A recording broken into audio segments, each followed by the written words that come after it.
Good morning Karil Hingero Tips. Yan, usapang spiral column naman. Okay, ang ating kukumputin is yung spiral ties ng column na to. Okay, yung circular column. Okay, basahin natin mga lods. A spiral column with a cross-sectional diameter of 50 cm requires 10 mm spiral reinforcement as shown in the following figure. Ito. If there are 14 columns at 7 meters height, find the number of 10 mm steel bars needed for 5 cm pitch spiral. Okay, so as you can see, ito yung figure natin. Solution.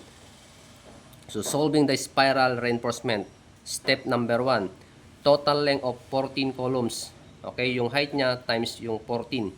7 meters times 14 is equal to 98 meters. Step number 2.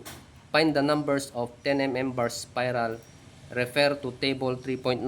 Okay, yung table na to ibibigay ko sa inyo. For a 50 cm column diameter, 5 cm pitch using 6 meter steel bars. Multiply. Okay, yung nakuha natin sa step number 1, multiply natin yung sa may table. Okay, 98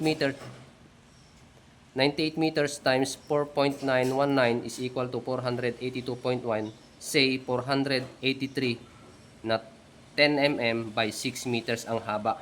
Okay, so step number 3. Itong step number 3 mga idol is comparison lang nung number 2 kung ano yung mas madami. Okay, kung 9 meters will be used as spiral from table 3.9 along 50 cm column diameter, 5 cm pitch under 9 meter steel bars, the entry is 3.223. Nasa table to mga idol. Okay, bibigay ko sa inyo. So, 98 times 3.223 is equal to 316 pieces na 10 mm by 9 meter. Okay, so kinumpute ko yung kilograms mga idol.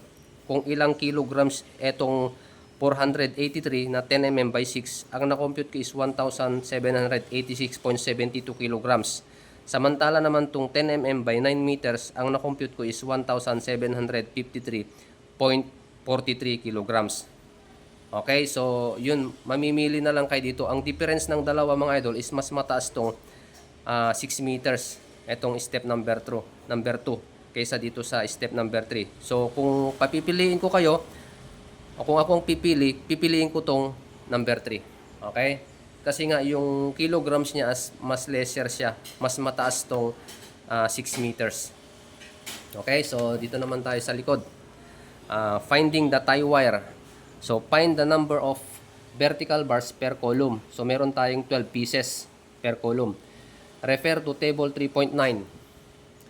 Okay, so yung table 9 ibibigay ko sa inyo later on. Under 50 cm column diameter, 5 cm pitch, the number of turn per meter height is 21.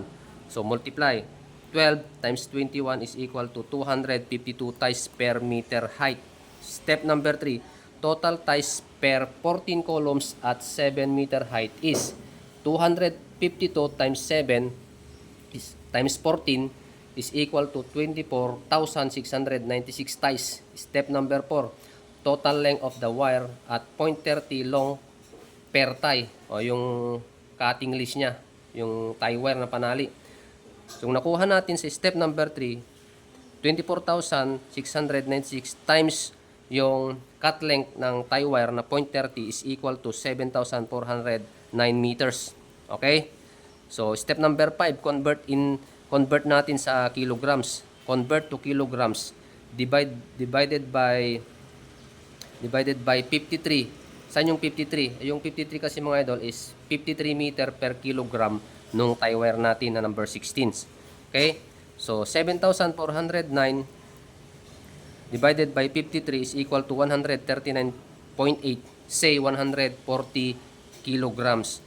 So, step number 6, i-convert naman natin sa rolyo kung ilang rolyo yung 140 kilograms. So, gumamit tayo ng 25 kilograms per roll. So, yung 140 kilograms divided by 25 is equal to 5.6, say 6 rolls na number 16 na tie wire ang kakailanganin natin. Okay, so sana meron kayong natutunan. I-share nyo to para sa madaming tips na ating gagawin. Thank you and God bless po.